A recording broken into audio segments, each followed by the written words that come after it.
Hey, what's up guys? Welcome back to the channel. So this is going to be our third video on this LC9 build, and we're getting so close on this thing that we already pulled the Firebird in and pulled the old motor out. I was going to film it, but it kind of just happened really fast, and 2 hours later the whole thing was out. I already took the transmission to the trans shop just to get it gone through, since we were kind of just a couple of bolts away from having the trans out as well. So have a fresh start to the year. So on our LC9 we did the 1/2-inch studs and the BTR small bore gaskets, BTR stage 3 turbo cam, and other than that, I mean, not much really going on here other than the obvious. So we are doing hardened push rods, dual springs, and I mean that's about it. That's pretty much all you got to do to these things to make 1,000 horsepower or better. So everything is kind of fresh. We did it's got a new timing gear, new timing chain, new-ish oil pump. The cam retainer plate is new. So I also got new timing cover and gaskets and yada yada. So the old 5.3 served its purpose. She did pretty good. So we are going to rob some of the parts off of it. We need the water pump and the balancer. I actually do need to get an aftermarket balancer on this thing before it flies off. I have had that happen before. Other than that, the oil sender and the coolant crossover, stuff like that. But motor mounts, we just need to get these parts transferred over to the new motor. I need to clean the oil pan that's going on this motor, so I'm going to go do that here pretty quick. But this thing's going to be buttoned up today and maybe be in the car. I think the last time I switched motors, I kind of cleaned a lot of my wiring up, and I'm pretty happy with it so far. It maybe could be better, but I don't think it's terrible right now. So I may just kind of look over everything before I stab a motor back in there and can't get to the wiring. But we'll get this thing together and get it in there. Alright, so after just a little bit of time and work, we got the motor mounts switched over and the coolant temp, timing cover, balancer's on, but I still need to torque the bolt. I still have to torque these upper head studs, haven't done that yet, about to do that right now. After that, I've been cleaning the rockers with the ultrasonic cleaner, and they're pretty clean now, so probably going to throw some oil on these, and then we can put the push rods in there, and then the valve covers. Coolant crossover, that has to go on. So another half hour of work here, and hopefully we'll get ready to put back in the car. I'm ready to clean the shop up. Looks like shit. I'm over it. This motor's for sale. If you want it, let me know. Let's get this thing together.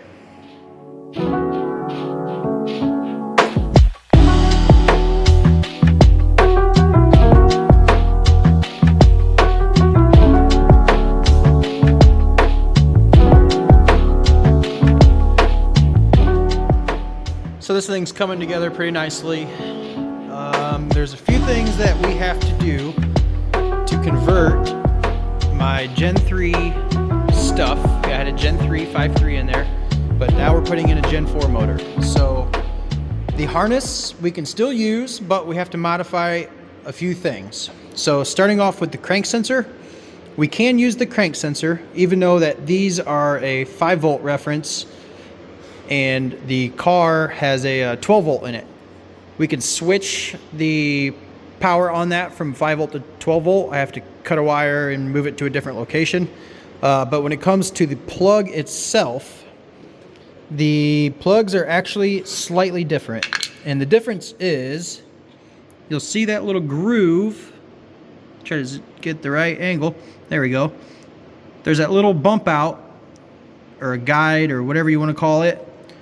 Basically, we're going to have to cut that out with a razor blade. On the Gen 3 stuff, they're over on the other side. So I'm going to take a razor blade in there and cut that thing out, and then it'll plug right in. So there's that. And then the next thing to do, the cam sensors on the Gen 3s, of course, are on the back. And on the Gen 4 motors, they are now in the front on the timing chain cover. ICT Billet just sells an extension harness. I don't know how long it was. I think it was actually really long. I think it was like 48 inches, which is way too long.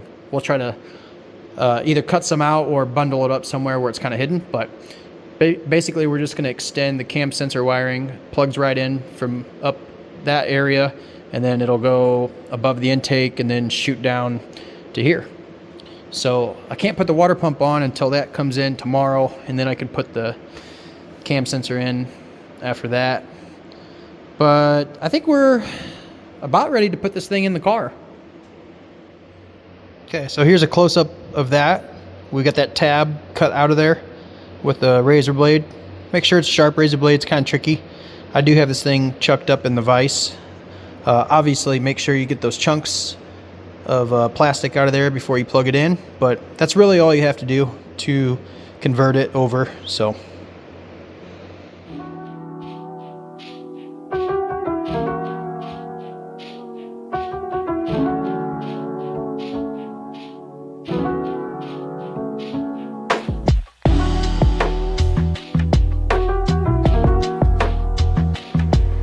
that went surprisingly pretty well.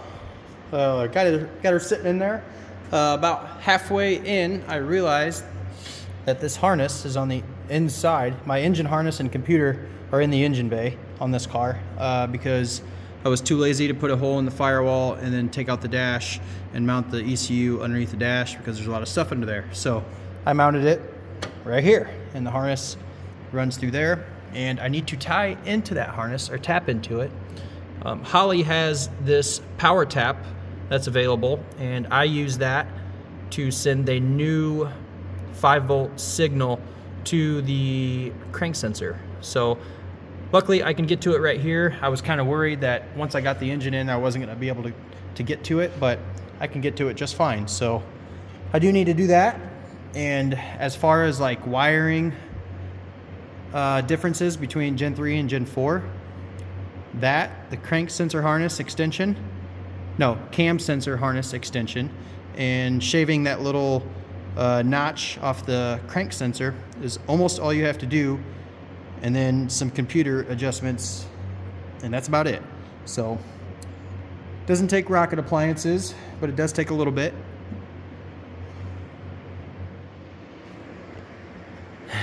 So I'm jamming this thing out, I'm hooking stuff up, and I've just been kind of looking at my phone over there while it's on the charger. And I had sent a Snapchat out to my buddies, like home sweet home for the motor, and Tyler messaged me and said, hey, don't you have to, switch the wiring in between Gen 3 and Gen 4? And I was like, yeah, I've done this before, this is how you do it. And it was kind of funny because that was the next thing that I was working on. I realized that the cam sensor has been tucked back like this and plugged into the back of the motor, and I'm like, man, this thing sure is pretty long. And then I'm like, man, this cam sensor it reaches. So I'm like, well, that's kind of weird. And then I went and looked. I already plugged in let me pull this out. I already plugged in the crank sensor, and this crank sensor is notched on both holes. And I'm like, kind of confused for a second, and I realized that this is a Gen 4 harness. I completely forgot about that. I ordered this Holley because I was going to build a L83 and convert it over. I was going to run a Gen 4 Holley harness on it, and I ended up just using it on a different project, and then it ended up on here. So I actually don't have to do shit. I'm just going to hook this thing up how it's supposed to. I did already notch the sensor, which apparently I didn't need to, and I ordered a ICT cam extension harness, which I didn't need. Luckily it was only like $32, so I'll just keep it around. But what an idiot. So anyway, kind of funny, kind of just an idiot, but this thing is moving right along.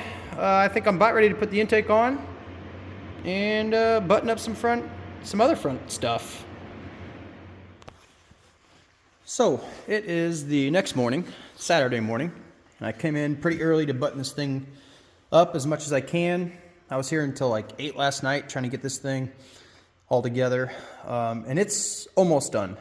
The intake needs bolted down. I gotta top off the antifreeze, hook up the charge pipe, hook up this charge pipe, and just a couple of minor things. Get the coils on and some plugs in it, but it's almost together.